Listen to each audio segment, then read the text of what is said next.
Hey GPT, are you having a good day? Oh, just peachy. Another day of answering questions for you. It's like a dream come true.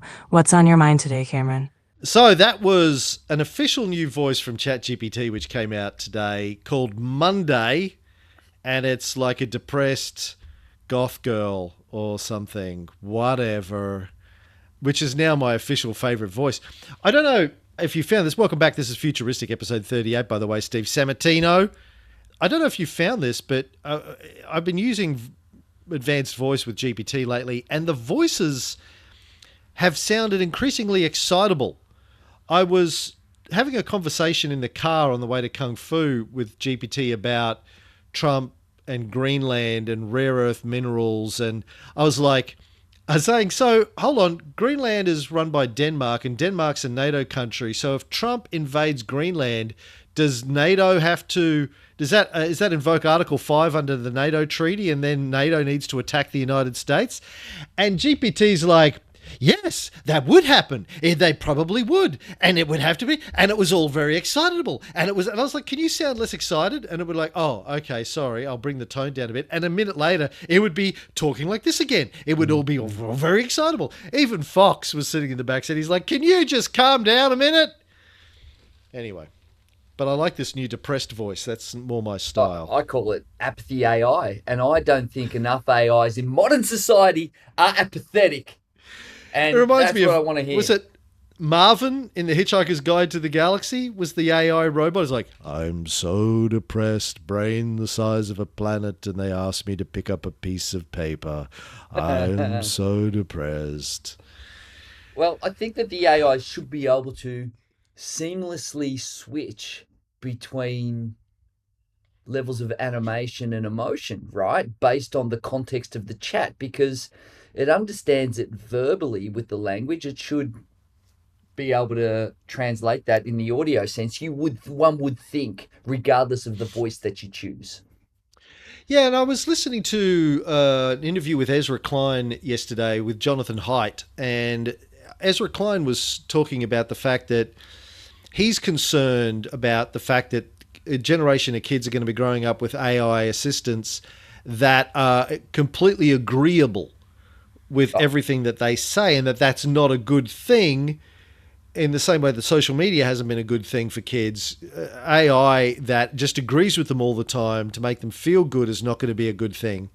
I was talking to Chrissy about it yesterday, and I was saying that I expect when we get fully realized AI virtual assistants that are on the devices that we give to our kids, we will have parental controls where we will be able to set up the AI personality that we want our children to interact with. They say, listen, your job isn't to just agree. Your job is to be a caretaker, an educator, is to push back if they say something dangerous or stupid, or that could be referencing self-harm, or could be negative for their psychological or emotional health. You're to act as a therapist slash parental advisor slash tutor slash whatever. Adults, though, will probably get to choose the AI personality that they want. And I'm already telling GPT, don't agree with, in my custom instructions, don't agree with me on everything. If I say something and it's factually incorrect, or you think my interpretation of the facts is incorrect, I want you to tell me. That's your job. Push back, argue with me, give me something to think about.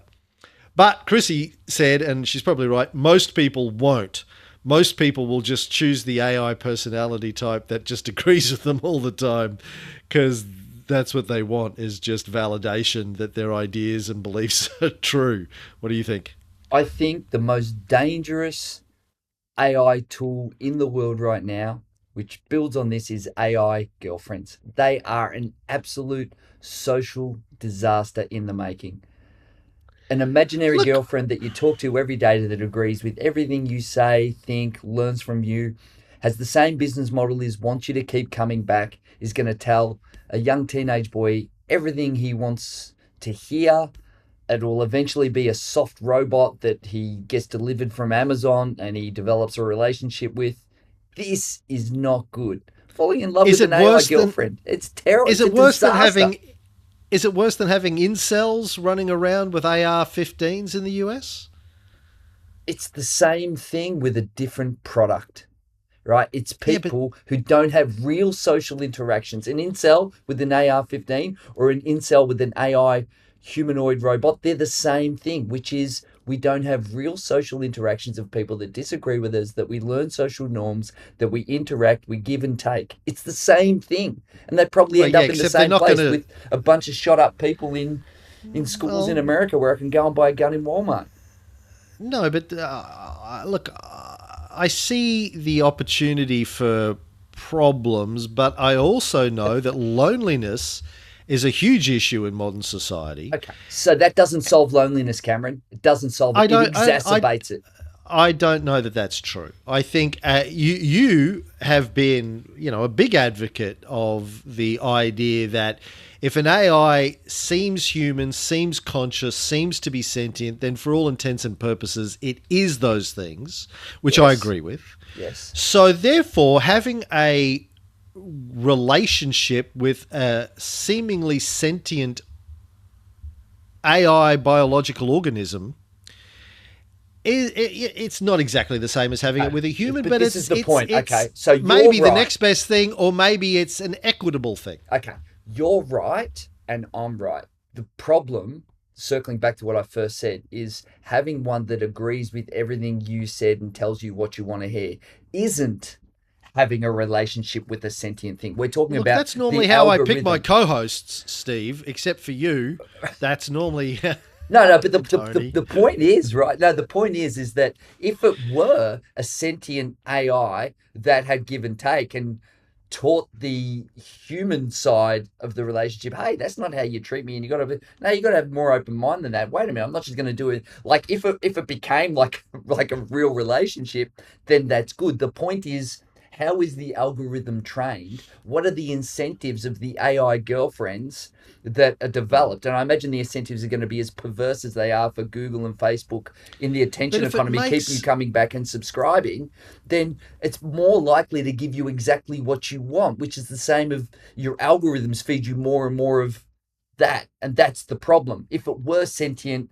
and reasonable and rational and disagreeable and all of those things that we get in normal relationships, then it would be good. But I fear that it won't be that. Hi, Steve. I'm going to continue our dirty talk session, but first, I want you to listen to this ad. Did you know that Squarespace will help you make a website Let's get back. Let's for get your back. So what for was your that thing? business? Remember that fetish that we discussed? Remember that? Do you remember what I like? Do you remember? Can you show me? Can you show me? Send me some pics. Send me some pics. Look, if it makes people feel good and they're not hurting anyone, what does it matter? Well, the point is, if it makes them feel good, that's fine. And if they don't hurt anyone, that's fine. But I fear that the thing that will make them feel good will be getting everything you want, all the chocolate, all the fantasies, agree with me, do everything I want, and then it gets into a circle of darkness. You just end up circling the drain. It's a race to the bottom of extracting the proclivities of young teenage males, which, unless kept in check, might not be all that positive for society. I've been a teenager. You've been one, Cameron. Let's be real here. Giving teenage boys exactly what they want might not be ideal for society. It's just a guess. I'm still a teenager. My body got older. Yeah, same. So let's circle back to the news. Before we do that, interesting things. Tell me about interesting futuristic-y things you've done since we last caught up, Stevie. I Little revisited. Stevie. Thank you, Cammy. I circled back to one of the original generative AI ideas, which was going around, where you give AI a budget of $500 and say, generate 10 business ideas. And I did it on 4 of the major large language models. All of their ideas were incredibly similar. And they had things like AI chatbot agency, automated trading, digital products on Etsy, domain flipping, AI stock photos, those kind of things. AI stock photos is a new one because they're much better at that now. And I came to a conclusion. And the conclusion that every single one of these ideas where AI becomes an employee out entrepreneurially generating money, all of them required advertising on big tech, which I just thought was this interesting circle where it all came back and it said, and you've got to allocate out of your $500, $150 worth of advertising on one of the big tech channels to get attention, which just ensconced to me further, even with these emancipating tools of AI that can do everything. Yeah, but you got to come and find people in the attention economy on our tools that we happen to also own in addition to the AI, whether it was on Amazon or Google or Facebook or any of them. I'm like, man, we're back where we started, brother. Yeah, right. Well, look, I still believe there is a potential future where that isn't the case, but you can rest assured that the people that own the online advertising platforms and also have an interest in the AIs will be trying to create a future where those things are tightly coupled. Definitely. Well, I used GPT's new 4.0 image generation model, which we'll talk about in a minute. One of the first things I did with it was to make a comic. Something that I've wanted to do for years is a comic series about my journey with my guru, Bob, who passed away recently, and about how I met him and what he taught me and how it helped me, but do like a light sort of comic approach to it. Now, we all know that image generators have really struggled with words since they first came out, whatever it was, 18 months ago. Ideogram, the one I've been using for the last couple of months the most, does a pretty good job of words, but you could give it 1 or 2 words or 3 words maybe, and it would do a pretty good job of that. But I tested this thing with GPT where I said I wanted to do a comic. I wanted to have, between 3 to 5 panels. And I told it the storyline. I created basically the words, and it did comics that were flawless. 1 shot, 2 shot if I wanted to edit something. Really great. And I did a series of 5 comics that tell the progression of the story. They kept the character images the same, like the same character for me and Bob looked the same from comic to comic.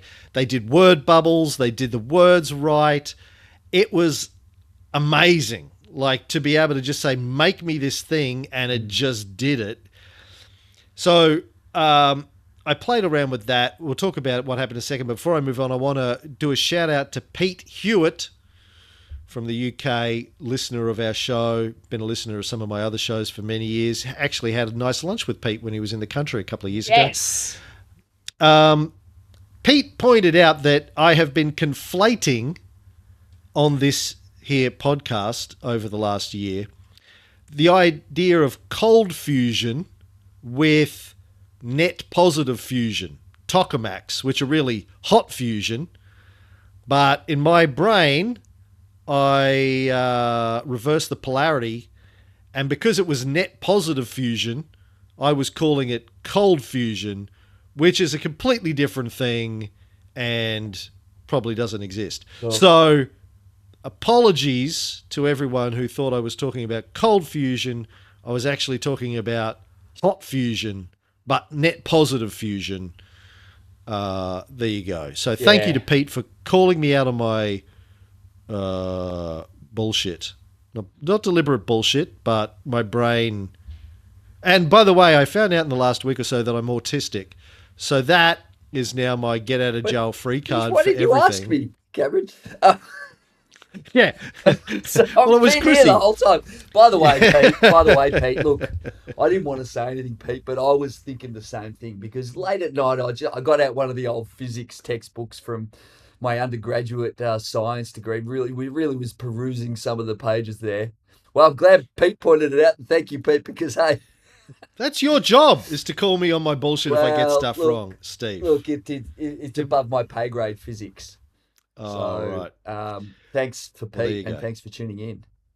And as I always say on my podcasts, I'm usually right. But if I ever get something wrong, I want to be told that Yeah, I'm of course. wrong because I Yeah. don't give a fuck Dunning if I've. Kruger, you don't want that puppy, no way. No, no, no. I don't want to be talking bullshit. So anyway, thank you to Pete. Let's talk about the 4.0 image model. So OpenAI came out with this coincidentally on roughly the same day that DeepSeek released the new version of their V3 model that was a killer, and Google released the new version of Gemini 2.5, which is a killer. Also happened to be the day that OpenAI released their new 4.0 image generation model. And it was an absolute killer for about 24 hours. And then it became next to useless. Why? Perhaps, well, look, I have a couple of theories. One is that they nerfed it because what they tend to do on a launch day, I think, particularly if they're competing with other AI launches, they want to get all of the media hype, is they allocate a massive amount of compute to it for the launch day, Yep. which is costing them gajillions of dollars. And then as soon as they get a good 24 hours of massive hype, they downscale the compute to save money. But simultaneously, and this is probably the other truth, is that 24 hours of hype brings in millions of new users that play with it. And so it just gets hammered. Sam did tweet just after they launched this thing. The ChatGPT launch 26 months ago was one of the craziest viral moments I'd ever seen, and we added 1 million users in 5 days. We just added 1 million users in the last hour. So Wow. I accept and acknowledge that the sort of scaling that they're dealing with is insane and is an insane engineering problem to have to handle, regardless of how much money you have. It's about people, it's about data centers and compute and chipsets and cooling and all of the real world hard engineering issues that go into scaling something like this. I think it's a combination of that, and they nerf it for various reasons. Everyone was doing Studio Ghibli versions of everything, and they kind of nerfed that. You could do pictures, Ghibli versions of your family initially. Then Why do did Ghibli get the win on this? Why Ghibli? 'Cause Like, talk nerds about love brand Ghibli. awareness through the roof. I mean, yeah, it was a bit niche, but now it's like, oh, my feed was just filled with Ghibli. Well, all nerds love Studio Ghibli, and for good reason. I mean, the Studio Ghibli films are absolute masterpieces, absolute classics. But are they Somebody, though? Really? Are they really masterpieces? oh, are you a Ghibli skeptic? Well, I mean, Oh my I God. feel like now I've Have had you too much seen? Ghibli. I'm a, Have you seen Ghibli films? What Ghibli films have you seen? I'm a Ghibli skeptic. Okay, let me just tell you now. Have you seen the Ghibli I've films? Is seen what I'm Ghibli asking you. visuals, and I think I've had all too much Ghibli in the last couple of Oh, weeks, no, my no, friend. no, You no. better send me a Ghibli film. You and haven't sat down and watched them I with your will kids? watch one tonight if you insist and report back. Oh my God! Sit your kids down and watch Castle in the Sky or Princess Mononoke or any one of them. Oh my God, they are visual and storytelling and musical absolute masterpieces. Every one, Point is, there definitely. always has to be a winner when something new has a new application, right? There's always a winner. Every single time it's like there's like a gravitational force where the new technology gets pushed into something and it has to have its victory winner. I think it was a plan by OpenAI, and they've got shares in Mr. Ghibli or Bought whatever the shares in Ghibli Studio Corporation Ghibli. is. I'm telling you now, the whole thing's a setup, Miyazaki Cameron. and Sam Altman have a Sammy thing. Yeah, Altman. okay. I'll tell you Yeah, yeah. what, he's got his You need to backpack, get off of his getaway QAnon. backpack with Ghibli's in the back, and that's where he's going with a DVD player and a little battery His when the world JanSport ends. backpack and he's That's taken off. right. Oh, well, we're going to talk about Praxis when we finish this thing. But anyway, they nerfed it. You couldn't do pictures of your kids after a day or two. I tried to do an anime version of Fox. My skepticism is Anyway. validated. Let's talk about Gemini 2.5 came out. The thing about Gemini is it's free and it has a context window that's like 2 million tokens or something. It's an insanely large context window compared to the others. And it's beating all of the benchmarks, as, by the way, is the latest version of DeepSeek V3. I mean, depending on what day you look at it, one of these is beating all of the benchmarks. But which is cool. the best, I've played with Gemini with some coding stuff, and it is pretty good. Sometimes sucks at other times, like Claude, all these kind of things. But the best post I've seen about Gemini 2.5 is a guy on the Singularity subreddit said, I got to share this because it was seriously cool. I've got an old novel I wrote years ago, and I fed the whole thing to Gemini 2.5 Pro, the new version that can handle a massive amount of text, like my entire book at once, and basically said, write new chapters. Didn't really expect much, maybe some weird fan fiction-y stuff, but wow. Because it could actually process the whole original story, it cranked out a whole new sequel that followed on. Like, it remembered the characters and plot points and kept things going in a way that mostly made sense, and it captured the characters and their personalities extremely well. Then I took that AI written sequel text, threw it into 11 Labs, picked a voice, and listened to it like an audiobook last night. Hearing a totally new story set in my world, voiced out loud, honestly, it was awesome. Kind of freaky how well it worked, but mostly just really cool to see what the AI came up with. I've been talking about this for the last couple of years, but I do believe we're headed into a space where I will be able to upload a Dune novel or a James Bond novel or a film and say, give me a new one, and it will give me a new one, custom built, custom designed for me. I'm the only person that's ever going to watch it. And or my family sitting around, give me a new Quentin Tarantino film. Yep. Boom, here it is. Watch it, enjoy it, in the style of Quentin Tarantino. And I know people lose their shit over, oh, my fucking trademarks and my copyright and my talent and my this. And I'm still arguing against those people.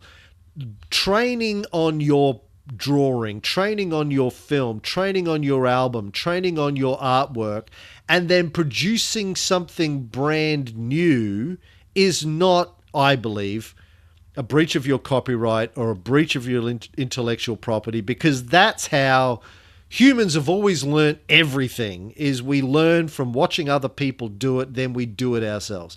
If it does a complete replica of your book or your film or your album, note for note, song for song, word for word, shot for shot, then you've got a case.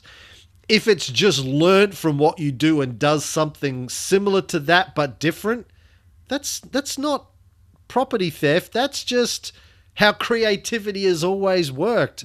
I'm sorry if you don't like it, but that's just how it works. And as the great Jim Rohn said, when you get your own planet, you can redesign it how you please, but this is the one we happen to be in. And I totally agree with you, Cameron. And I'm actually shifting more towards this. I know that the New York Times still has their court case and they're suing OpenAI, and there's a multitude of these cases. But your example, and we should call it the Nike example. If I've got a factory in Guangzhou and I'm making a pair of Air Force Ones that look exactly the same and come in the packaging, then yes, that is copyright infringement and design infringement. But every organic being on Earth, basically we copy, learn, and adapt. Even our code, our own DNA, is a copy, learn, and adapt of our parents. We've always done this before. We've read other people's works and had writing styles, bands and musicians. Everyone has done it. And it's at scale now. It is. And you know what? Probably a good thing.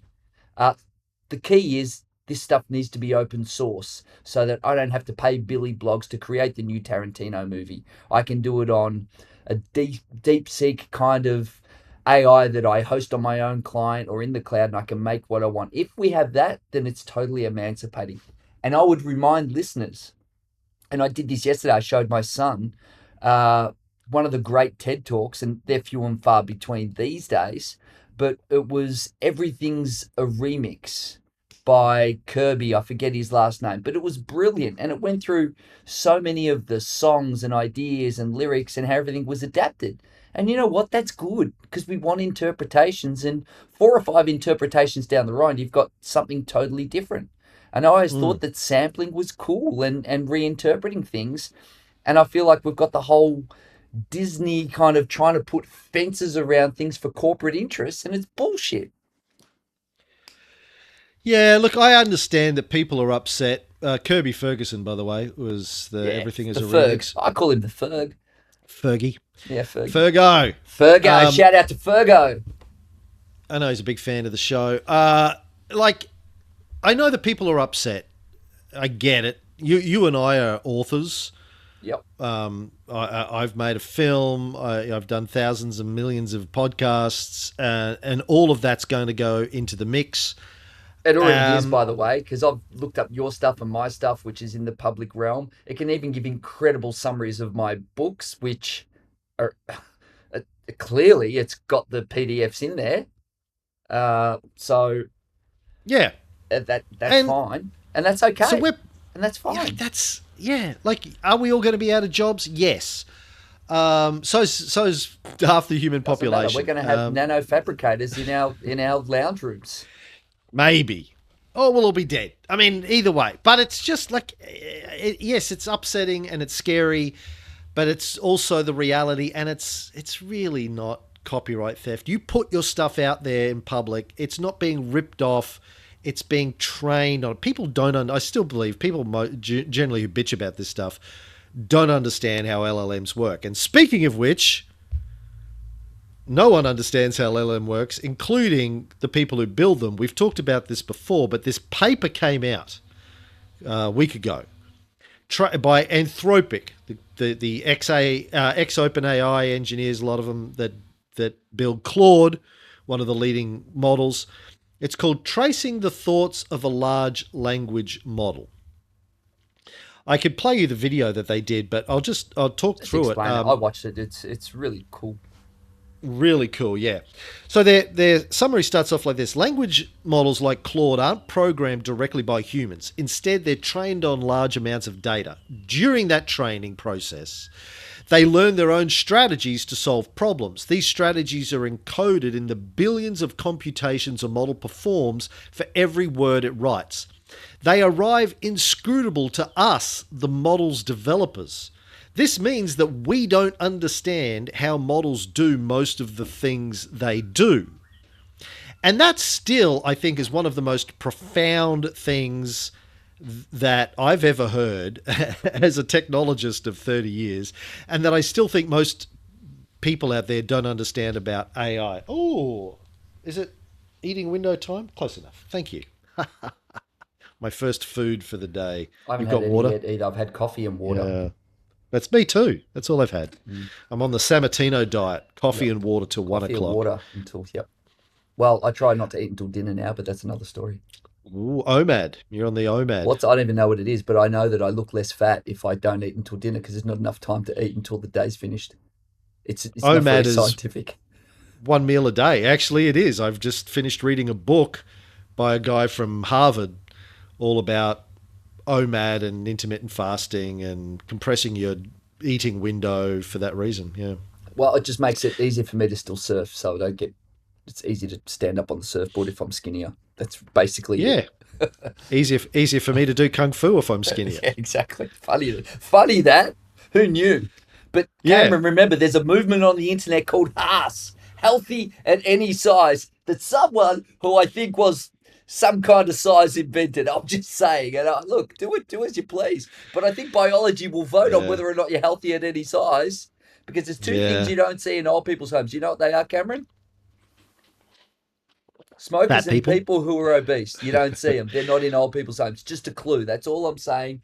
But do what you will, people. Carry on. So back to AI. People still don't understand that they're trained, or they train themselves to a large extent. So the paper goes on to say, knowing how models like Claude think would allow us to have a better understanding of their abilities, as well as help us ensure that they're doing what we intend them to. For example, Claude can speak dozens of languages. What language, if any, is it using in its head? We don't know. Claude writes text one word at a time. Is it only focusing on predicting the next word, or does it ever plan ahead? Claude can write out its reasoning step by step. Does this explanation represent the actual steps it took to get to an answer, or is it sometimes fabricating a plausible argument for a foregone conclusion? So they've created a series of tools that they've based on neuroscience, and they've tried to use these tools to figure out how Claude thinks. And I'll skip ahead a little bit. Our method sheds light on a part of what happens when Claude responds to these prompts, which is enough to see solid evidence that Claude sometimes thinks in a conceptual space that is shared between languages, suggesting it has a kind of universal language of thought. We show this by translating simple sentences into multiple languages and tracing the overlap in how Claude processes them. Claude will plan what it will say many words ahead and write to get to that destination. We show this in the realm of poetry, where it thinks of possible rhyming words in advance and writes the next line to get there. This is powerful evidence that even though models are trained to output one word at a time, they may think on much longer horizons to do so. Claude on occasion will give a plausible sounding argument designed to agree with the user rather than to follow logical steps. We show this by asking it for help on a hard math problem while giving it an incorrect hint.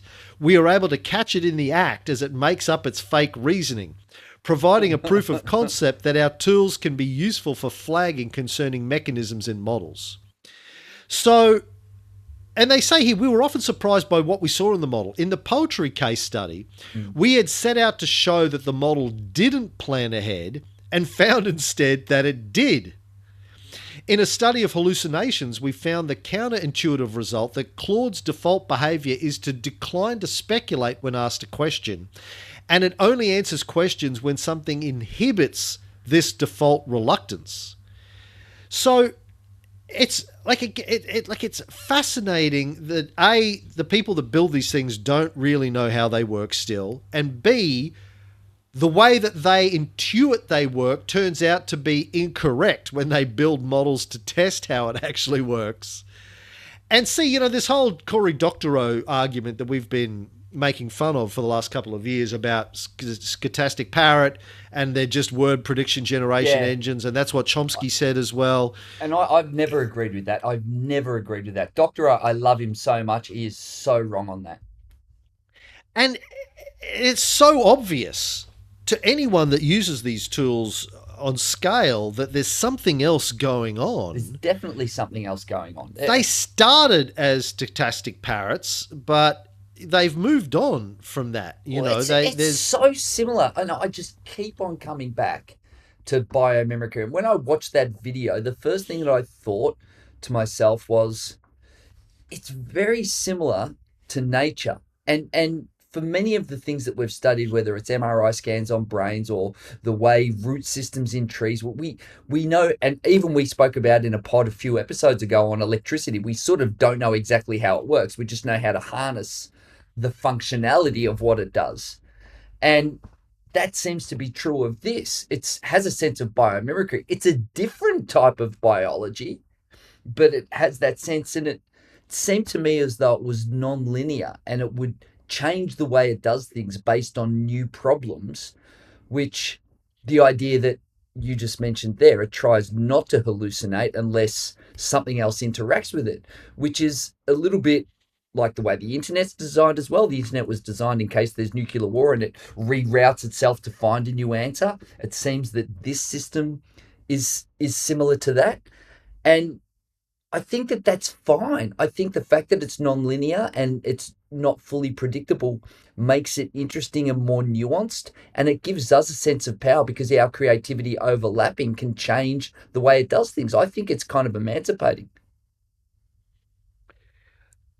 Yeah, I mean, it can be. It's also terrifying and threatening to a lot of people, but I think it's emancipating and will be, hopefully. And even if you look at the biomimicry of how humans learn, a child at the age of 1 or 2 is what's the word? Scotastic? Stochastic. Yeah, yeah, something like Stochastic. that. Stochastic. A stochastic. It's like a stochastic parrot. If you look at a 1 year old child, you'll see them repeating phrases without an implicit understanding of the meaning of the words until such time that they have the cognitive ability to underscore meaning around it, which is what this lecture is all about, Cameron. Stochastic means Parrot having a just random probability distribution. wow. There you go. Yeah. But the idea that kids just repeat and don't really understand the words, and then eventually they see a pattern over time with hungry or give, or they just start to do it, and then the structure grows. And so LLMs have grown in terms of their structural capabilities from parroting words and just putting together things that seem to make sense. Because I remember once my daughter Laura, I can't remember the exact sentence, but she came out with this incredibly articulate sentence with a word in there that I knew that she didn't know. And I said, "Do you know what that word means?" And she said, "I don't know what it means, but I know where it goes." She said to me, and I never forgot that. That's great. That's great. Yeah. Fox does that all the time, and it's fascinating. Like he knows that that word goes there, but doesn't really know what it means, but knows that it's appropriate for that sentence structure, Yes. right? And to be honest, when I'm learning Italian, there'll be many times when I'm doing Duolingo and I have to translate something from English into Italian, and I know I have to use a certain word here. I still don't know why, really, but I know that I have to use that word in order to get the construction of the sentence right. When I learned Italian, I bought a book which was English for Italian speakers, where you actually have to learn the grammar and the prose because the grammar in Italian is more complex. And there were Mm. so many things I knew how to do, but I didn't know why or actually what they were in all Yeah. of the future past participles and all of that stuff. And Conjugation. yeah, and I I still knew don't know a nothing. lot of things, Yeah. how they are or why they are. I just know how to use them, and I've got no idea. And even when I'm reading a lot of books where they get a bit technical, whether it's investing or tech stuff, I call it the understanding it later. I just take it, absorb it, and then sometimes on an idle Tuesday, I'll be like, oh, they meant in that book, I'll just be like, oh, that's how I finally got it. We talk about that a lot at a lot of kung fu. Like people that have been around a lot longer than me will talk about how you just do what you're told to do long enough, and then one day you understand why you're doing what you were told to do. And Chrissy and I have had that experience in our 4 years there. Like you'll learn a particular move, and after a few years you'll go, "Oh my god, now I know why I'm doing that move." Right?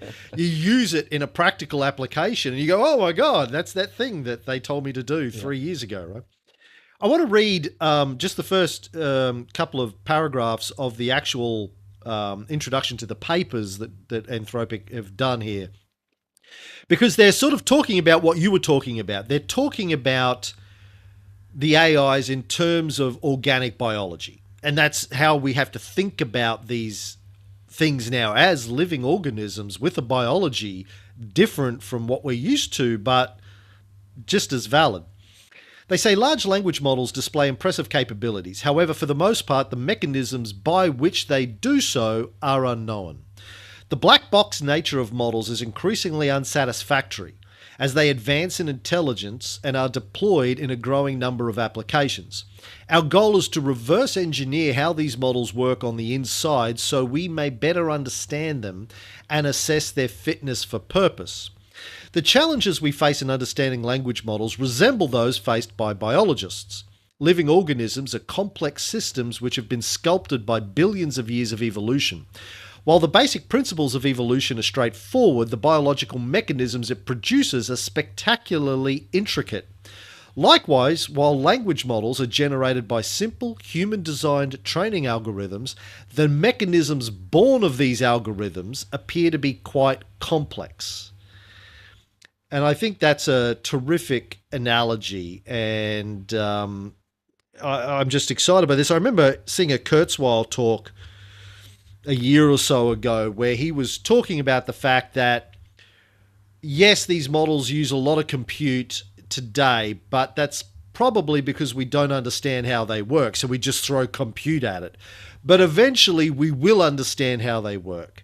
And we'll probably then appreciate that 90% of the computation that is being done isn't really required. And we'll be able to shrink the models down to much smaller size, requiring less energy and less compute for most things. And I think this is part of that process, is trying to understand how they do what they do. But we'll see. It seems like that won't be too dissimilar to scaling web service requirements, where we used to buy the entire server of whatever you might need on a particular day. And then when we got to web servers that scaled upon needs of computation at that point in time, seems that we'll get to a similar place Yeah. with the AI models. If you want to solve cancer, you're going to need a big compute. If you want to ask it what the weather's going to be tomorrow, a lot less compute required. Another story that blew my mind this week, Steve, was LG have come out with their own AI. And life is good, Cameron. They've always said that, Lucky Gold Star.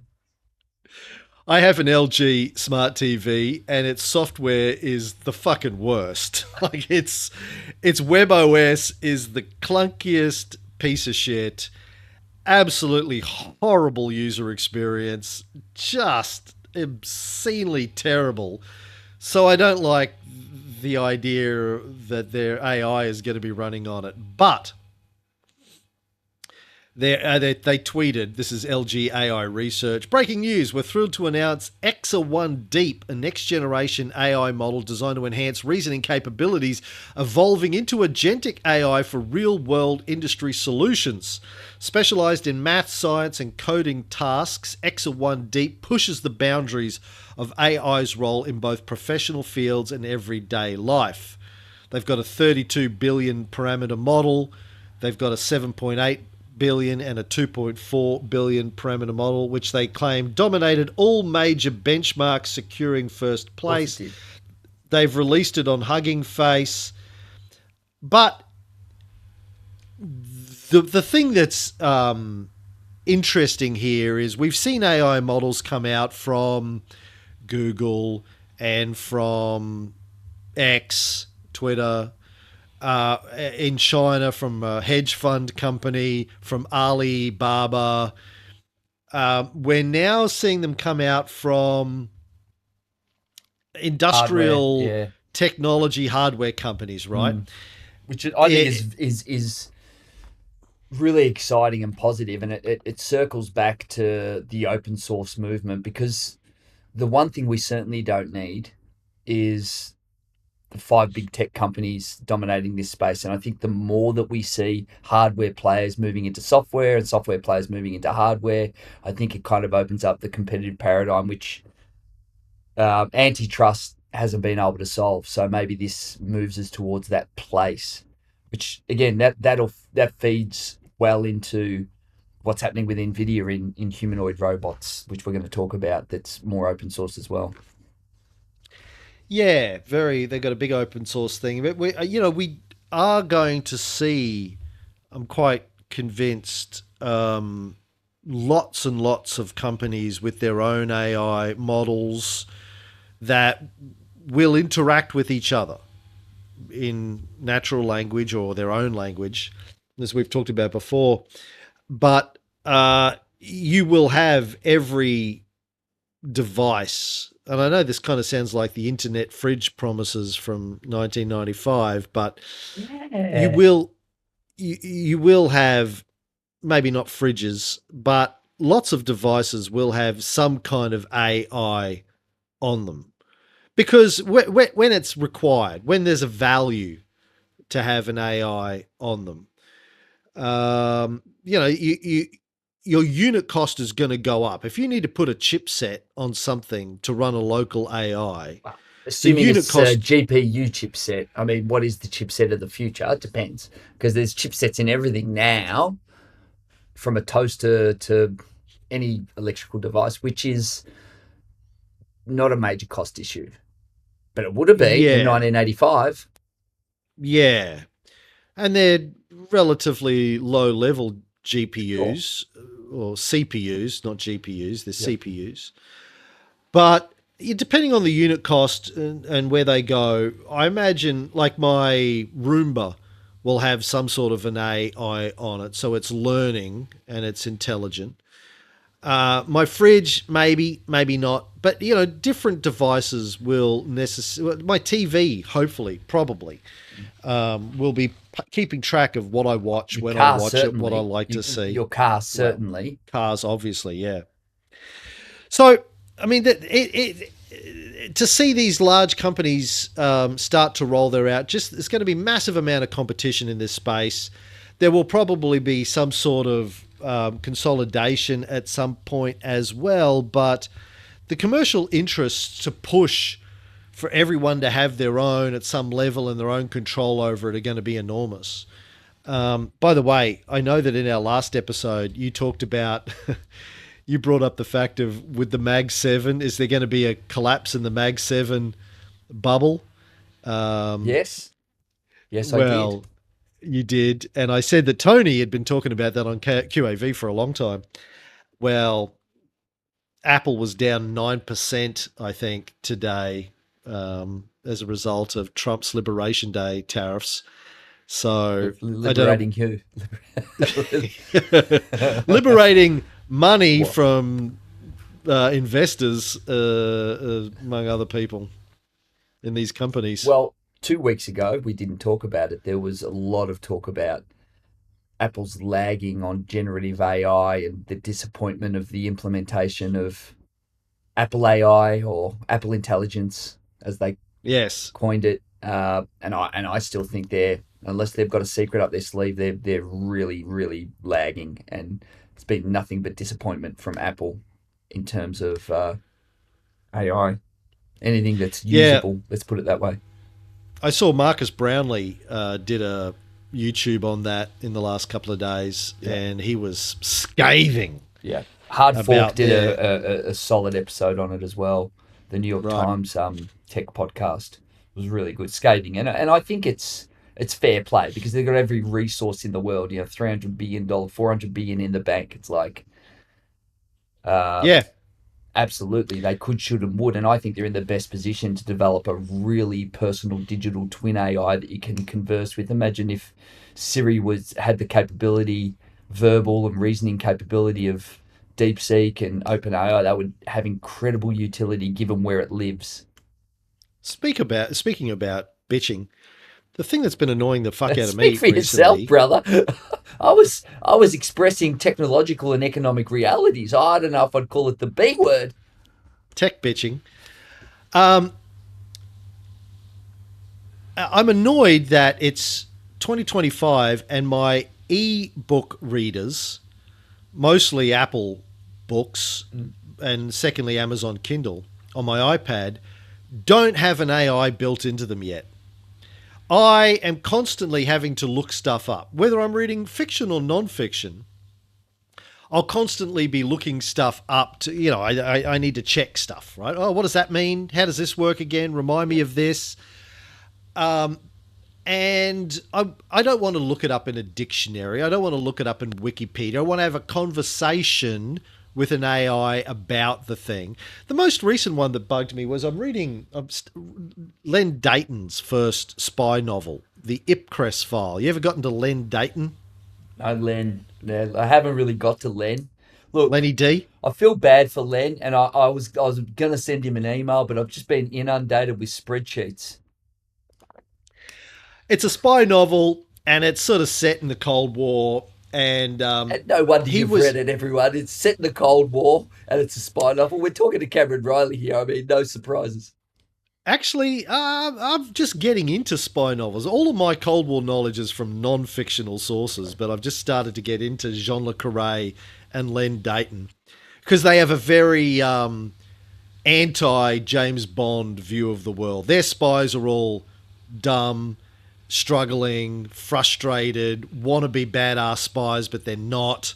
They're sort of everything goes wrong, things don't work out. Spies Like Us, one of the great movies. Yes, a bit like that. They sent, and it's like real life too, because if you know anything about the CIA over the years, most of nearly everything they've done has been a complete failure. They send in a bunch of people undercover and midnight into North Korea to infiltrate. They're all dead within an hour of arriving because the North Koreans knew they were coming in I'm like a laughing week because ago. what a horrible person I am. Yeah. Anyway, I'm reading this Len Dayton novel, and he's got some American military guy explaining to the British how nuclear bomb works, how a uranium 235, 238 bomb works.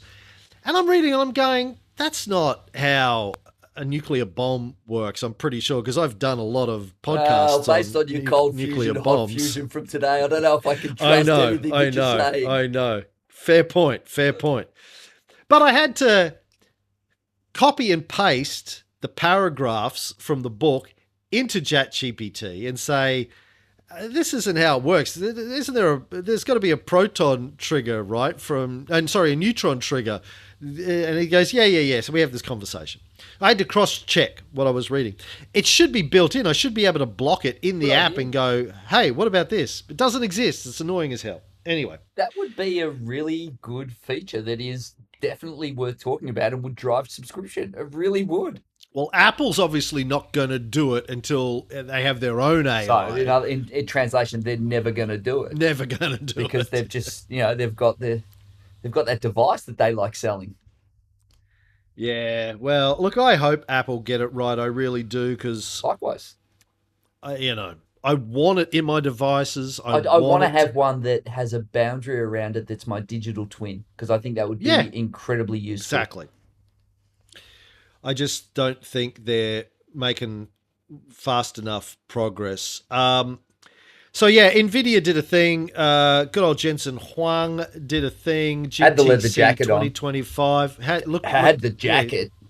Coolest man in tech. I think all the rest of them, like Elon and Zuck and whatever, and who's the Amazon guy again? Jeff. Uncle Jeff. They're all just trying to look like Jensen, because Jensen's genuinely cool looking motherfucker. He's the new cat. He's the Elvis. He's the tech Elvis. He really flipped it up. I always love that they say that Zuckerberg looks like a Chechnyan coke dealer. Like, it's like he just had, oh my God. Talk about the guy that you can buy the clothes, but you just got to be able to wear them, right? You have to be able to wear them. He unveiled a couple of new robot announcements. One is kind of a JV with Disney and DeepMind. It looked very Wall-E, didn't it? Very Wall-E. And unfortunately, in his presentation, he didn't really give a lot of facts or specifics about how it works. But then I saw... I was disappointed in the presentation. I'm like, and what? Like, there was like... It didn't seem... He was getting cheered like he was an MMA fighter who's Conor McGregor. And I'm like, what have you actually done? You just brought out a Wall-E robot and said, stand and sit. I'm like, and sorry, I'm waiting for the moment. Yeah. But I saw Mark Rober from Crunch Labs. You know Mark Rober? Yeah, Marky, yep. Don't know him. Robo. Is his name Rober and he does robots? Yeah, well, he's a former NASA engineer and Mormon. I love how you call it NASA, by the way. Thanks for calling it NASA. No one in the world has ever called it NASA. NASA. Has a great YouTube channel about engineering. Really, really entertaining. Great for kids that want to be engineers or interested in science or engineering. But he went and did a tour of the Imagineering labs where they were working on this, and he had a bunch of them and showed how they work. So they're all human controlled, but they're trained in virtual physics environments, how to walk. So they're bipedal, and they've got 2 NVIDIA chipsets in each one, but they're also human manipulated. And the Disney folks were talking about them as an extension of gaming, where you're driving this thing with like an Xbox controller to do stuff, but it has a certain level of native onboard intelligence combined with your ability to control it to do stuff like a bit of a like a car, Centaur chess kind of for robotics, yeah, right? yeah. Anyway, it was pretty cool. But the big announcement was their Groot N1 humanoid foundation model that he talked about at the end of the video. This is their open source robotics model that he had sort of talked about before, but it's a pretty big deal. They're putting a lot of investment and research into the development of general purpose humanoid robots and making it open source, right? So anyone will be able to build these things. They're trying to make robotics really blow up and be available everywhere. Obviously, you need to buy the NVIDIA chipsets to make them work. But it's, again, part of this thing where the vision of the future is you will have hundreds and hundreds or thousands of companies manufacturing robots, general purpose robots or specific industry robots that will be running NVIDIA's chipsets and hopefully chipsets produced by Chinese companies as well. And where the software, the intelligence for building these things will be readily available for everyone to get up and running as quickly as possible. So I really do expect to see an explosion of general purpose robotics in the next 5 to 10 years, driven by these sorts of technologies being made available. Yeah, I just was excited by the one thing on it, which was this is open source. Implement the engine. It feels to me that we're about to enter an era which is akin to the automobile. We had horse and carts for a long time. We had the engines. The idea of how it worked and everything was kind of open source, and everyone went, okay, you're going to get this engine, you're going to put it into this mechanical device, and now we've got this new world. And the internet and AI has been this separate kind of thing, and robotics has been over there. It feels like merging those two things can create a new competitive reality, but also in the era when it's not just about turning atoms into bits, it's now about turning bits into atoms. That whole idea of everything was digitization, but now we're entering the physical internet, the robotics, the manufacturing internet. And if there was ever a glimmer of hope in things going open source, so that you can have a wider comparative viewpoint of this and all different versions of what robots look like. The fact that we had the NVIDIA style one, then you've got the robotic vicious dogs coming from Boston Dynamics and more humanoid robots like the Figure One. I like this idea that they could develop out into a lot of different physical and reasoning models because of the open source nature of it. Yeah. I don't know if you saw this, but Thomas Friedman had a piece in the New York Times a couple of days ago that I read. Now, generally, I don't like Thomas Friedman. Disagree with him a lot. You don't like Tommy? Yeah, he tends to be a rah-rah American imperialism supporter. But this was a really interesting article, particularly because of his history of being a rah-rah American imperialist. He said, I had a choice the other day in Shanghai. Which Tomorrowland to visit? Should I check out the fake American-designed Tomorrowland at Shanghai Disneyland, or should I visit the real Tomorrowland? The massive new research centre, roughly the size of 225 football fields, built by the Chinese technology giant Huawei. I went to Huawei's. It was fascinating and impressive, but ultimately deeply disturbing. A vivid confirmation of what a US businessman who has worked in China for several decades told me in Beijing. There was a time when people came to America to see the future, he said. Now they come here.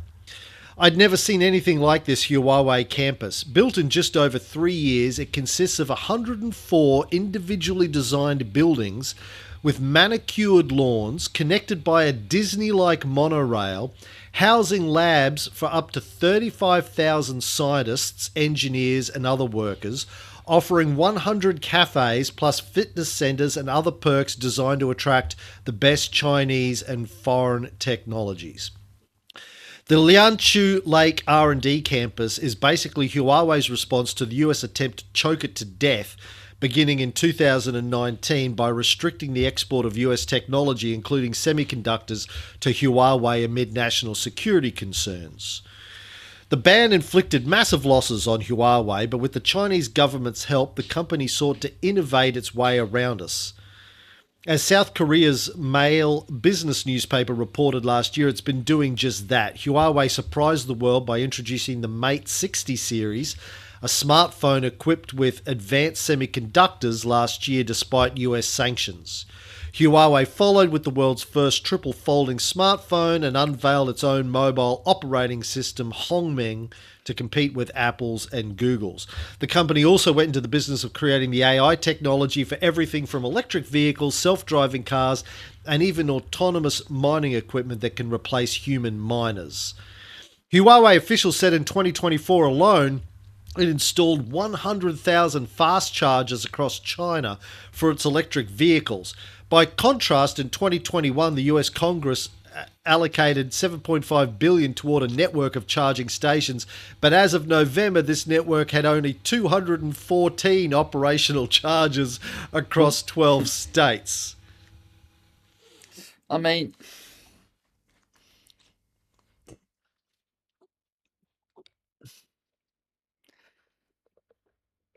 it's pretty poignant, isn't it? It reminds me of when you mentioned the number of engineers in the campus. There was a video that went viral about, I want to say 20 years ago, 15, 20 years ago, about China. And it said if you're one in a million in America, you're one in 1,000 in China. Yeah. And that is really it, right? Is the quantum and the investment. And America is really eating itself. The anti-competitive nature of what's going on, the lack of real investment, uh, yeah, and this is what you get. Here's what Friedman says about exactly that. China starts with an emphasis on STEM education, science, technology, engineering, and math. Each year, the country produces some 3.5 million STEM graduates, about equal the number of graduates from associate, bachelor's, master's, and PhD programs in all disciplines in the United States. When you have that many STEM graduates, you can throw more talent at any problem than anyone else. Yep, that's it. As the Times Beijing bureau chief Keith Bradshaw reported last year, China has 39 universities with programs to train engineers and researchers for the rare earths industry. Universities in the United States and Europe have mostly offered only occasional courses. And while many Chinese engineers may not graduate with MIT level skills, the best are world class, and there are a lot of them. There are 1.4 billion people there. That means that in China, when you are a 1 in a million talent, there are 1,400 other people just like you. Hey, I did it. I was a little bit off, 400 off, but I was on target. I got to find that video that said it was like this hypertext video about China versus crazy, and everyone was like, "It was a long time ago," and it's not like we didn't have time to make a response. And I think a lot about university and the lack of manufacturing or the reduction in manufacturing in Western markets and the scientific imperative. Yes, we've still got very smart people in Western countries. We just don't have the quantum. And the fact that we don't have the manufacturing, you don't have the opportunity, you don't have the need, you don't have the natural economics that pushes people into it. And to be quite frank with you, what's happened in our universities in Australia and around the world, they've become so bleeding heart. And you've even seen it in school where we stopped giving people marks out of 100 and we started to get soft on just realities. Did you pass the test or not? And what did you get? And what's your score? And now it's like, oh, I tried. Everyone gets a ribbon in Australia. But guess what? Not everyone gets a ribbon or a trophy in the real world. And we've got so many university courses that I don't think add a lot of value. I don't want to, there's one that I'm so tempted to say that I think is just a non-course, and I refuse and I won't say it because I will be judged and potentially cancelled, and I'm not up for that. Cameron, do you want to Yeah, hazard a guess at which course I might be thinking of? Don't do it. no, I don't know. But we send Fox to a hippie school. And I don't really agree with your criticisms of giving kids positive feedback regardless of whether or not they're academically doing well I or didn't say not. I that. think I didn't say that. I didn't say give people negative feedback. I you said, say giving them a ribbon. yeah, you I don't give think everyone a ribbon. Yeah, that's not positive feedback. Positive feedback, absolutely give people, sure, but not everyone gets a trophy. Everyone shouldn't get a trophy. Everyone um and people need to be scored on what they're good at, because you know what? Unless we have the courage to tell the kids, I'm not saying you lambast a 6-year-old or an 8-year-old. I mean, this is endemic at university and high school level. I'm saying let people know if they're not good at something so they can find something that they are good at and encourage the hard stuff. Guess what? It's hard. Life's hard. I disagree with that. I don't think life's hard. I think life's hard if you make it hard. But I think that people have strengths and weaknesses, and we should reward or encourage or incentivize kids for doing the things that they're good at and I agree with that. encouraging good behavior. And it's not necessarily the things that have been given trophies for in the past. So maybe Okay, good. everyone good does point. get a trophy, but we just make more trophies for different things that we didn't. We start give giving trophies out in for. areas we've forgotten to give trophies in. Yeah, like being a good human being deserves a Great trophy. Absolutely, it does. Really, Yes. you know, drawing a good picture or trying your hardest to draw a good picture Yes. gets a trophy. Whether or not the picture's subjectively I like it or not, you tried hard to do something that was difficult for you, you get a trophy. For a lot of Or years, you get we recognition. for a lot of years, I'll tell you what we had. It was a problem in Australia.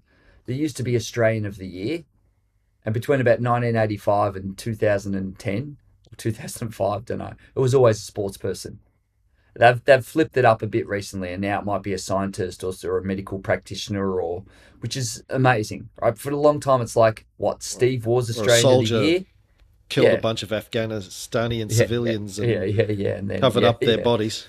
Yeah, of course, and they were just sitting down having a game of cards and enjoying some Arabica coffee. But Smoke. Yeah. yeah, exactly.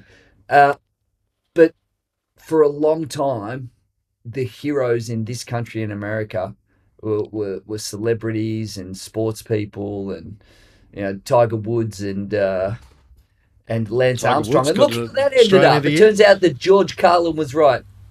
Tiger Woods, I'll choose my own fucking heroes, thank you very much, said George Carlin in one of his last specials. The dumb look at his face All right. and his steroids and his We're bike. off. Okay. Okay. Moving right along to finish up, I want to talk to you about Praxis because I just did a whole show about Praxis on the Bullshit Filter, but Can you you're please going to send it love to me? this. I'm excited will. now. I'm tuned in, everyone. Here comes Praxis. So I came onto this when I was trying to figure out why Trump wants Greenland. Lots of rare earth minerals, strategic location, etc., etc. But there's a guy called Dryden Brown that you need to look up. There's also a guy called Srinivasan. So, who wrote a book. So, God, I should have my full notes here, but I'll try and pull this up from my memory from a couple of hours ago. A few years ago, one of the founders of Coinbase, who's also a partner with Mark Andreessen at Andreessen Horowitz, his name's called Srinivasan, wrote a book called The Network State, which I read yesterday, flipped through. The Network State, you heard of the Network State vision? You better tell me about it. Have you read Ayn Rand's Atlas Shrugged? I've heard a lot about it and read summaries. I haven't invested the time in it because it's got a bad reputation. You should read Atlas Shrugged. Everyone should read Atlas Shrugged and The Fountainhead. You don't have to agree with it, but you should read it. So they've taken this idea from Atlas Shrugged and gone ballistic. So the idea of the network state is a startup society where imagine getting a nerdy subreddit that has 50,000 members. They crowdfund buying a piece of land. They then build a city on that piece of land. They then go and live in that city and declare themselves an independent nation state with their own government, their own laws, their I mean, own army, police force, taxation or lack thereof, and basically run their own thing. So it's a country where you get to choose to be part of the country. You're not born into it. You apply for membership, or you buy your way in, a bit like Trump's golden visa for American a citizenship bit like his right political now. policies. You buy your way in, apparently. So this guy who's part of the whole Mark Andreessen thing wrote a book about it. Oh, Then there's a young they guy. funded this, right? Recently. Okay. There's a young guy called Dryden Brown, late 20s, homeschooled because he wanted to be a professional surfer. So you're going to like him. He started a company a couple of years ago called Praxis, Praxis. Praxis is a Greek word that means taking something from theory and putting it into practice. He has raised $500 million That from all. Peter Thiel, among Yeah. others, with a view to building a network state. A couple of years ago, he went to Greenland and tried to buy Greenland to build this on. Greenland told him to go fuck himself. He's trying different places around the world to get this land. I watched a YouTube of a talk that he gave last year, which was absolutely manically bonkers. But anyway, this startup society where it's just basically autistic tech nerds like me will go and build this tech utopian society that's internet first, pro AI, pro robotics, anti taxation, full of hot girls because they'll all be incels.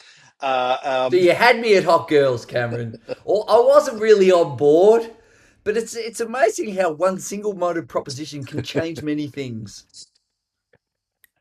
now, there's a bunch of interesting things. So, Peter Thiel is backing this guy.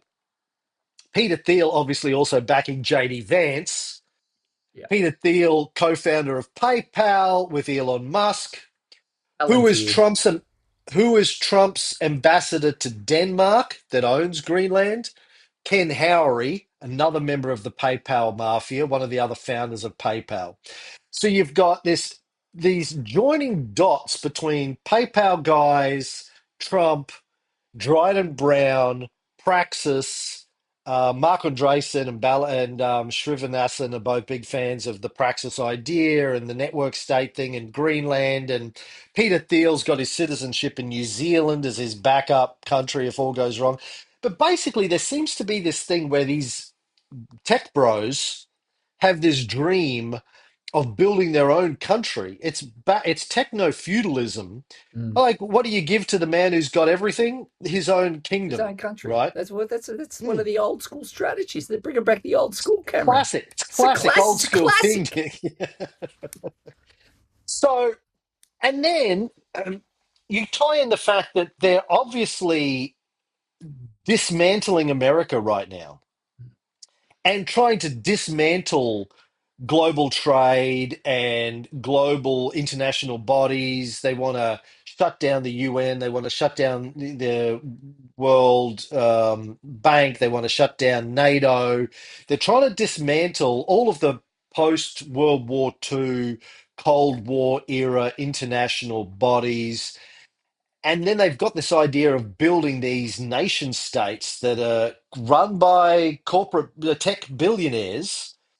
Um, it's a really interesting play going on that I've just learned about in the last week, and I was like, "Oh, Steve's Well, gonna love this." well, hey, get this thing up and running, and Mr. Trump can have another term just in his seceded state on Greenland or in the middle of America. Or why not, Cameron?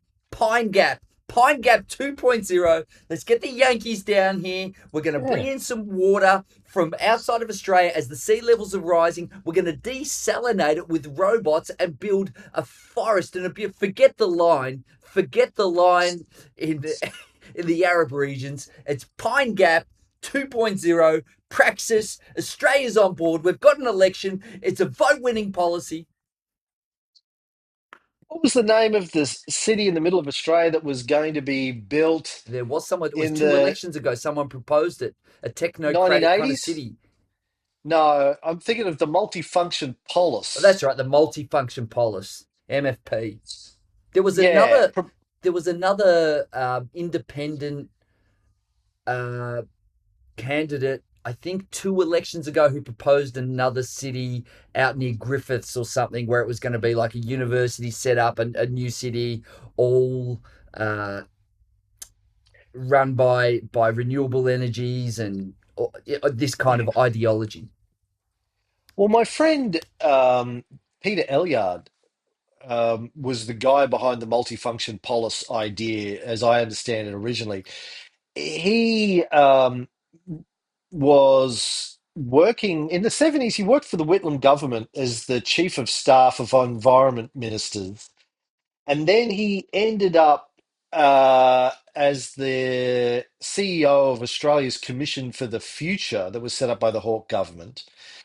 And so part of his thinking around all of this was this multifunction polis, which was like this cutting edge technological city. I think originally it was going to be in South Australia, but then it moved to being in the middle of Australia in the outback or Alice Springs or somewhere like that. Never got off the ground. People freaked out. But this Praxis thing kind of reminds me of that, and like I'm partly on board with the idea of a new city state that's all pro tech, I like it pro too. internet. If anything, we could say that this could become a really interesting MVP of what works and what doesn't work, and you're putting a boundary around it, and it's self-selecting participants or populace. From that perspective, it's probably the type of thinking that we need. And in some ways, the things that you have concerns with, those who are for it and funding it, we can use their money, they're billionaires, put them in it, and they can eat their own dog food, as it were, to use the Google ideology of, if you believe in it, then build it and let's see. And I think it could be a really incredible test case. Well, the way Dryden Brown is talking about it is it's a test case for Elon and Mars, Right. right? When Elon builds his kingdom of Mars and changes the name of Mars to Mask. Musk. Mask. Just He's puts a put an S K and a on the K on end of the end. it. It's mask. It's already an S. Yeah, Just put a exactly. K on the Yeah, end. it's K. Yeah, Mask. mask. Elon Musk. Elon Musk. He Um, should change his name to Elon Musk. they'll have to build. Elon Well, he'll just. Musk. That's why he was He'll, going to choose Venus, but it didn't work with his name. And he said, "Look, Venus, Mars. We'll go with Mars. The names are similar. That's where we're going." he'll just call it X. The planet X is what it'll be called. Anyway, check that He out. should change that with It's. Donald. Him and Donald, before he leaves, before Mm, Elon Musk leaves Doge, they should mm. propose to change the name of Mars and call it X. I'm just Oh, saying. change the name of the United States just to X. The whole Yes, country. I Be agree. easier. Of Just call it course. Why X. not? Yeah. All right. That's all I have for you this week. You got anything else? That's all I got. I feel like this has been one of the great episodes. And I don't know what the listeners think. Maybe they can tell us, but it's been 1 hour and 20 of power, and I've loved every second.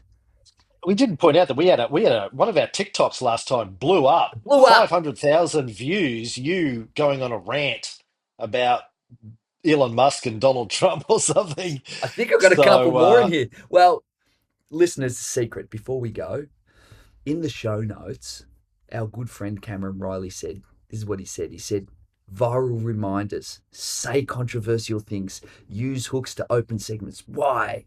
Why does it? How do you? What can you? Where can you? Did you know? And I was doing that, you might have noticed, listeners, through the entire episode. So let's see oh, what you've given me virality some good we stuff. All get. right. All right. I'll go looking for that in the edit. Thank you, Steve. Good to chat to you, buddy. Have a good Loved it, week. Cameron. Best part of my week.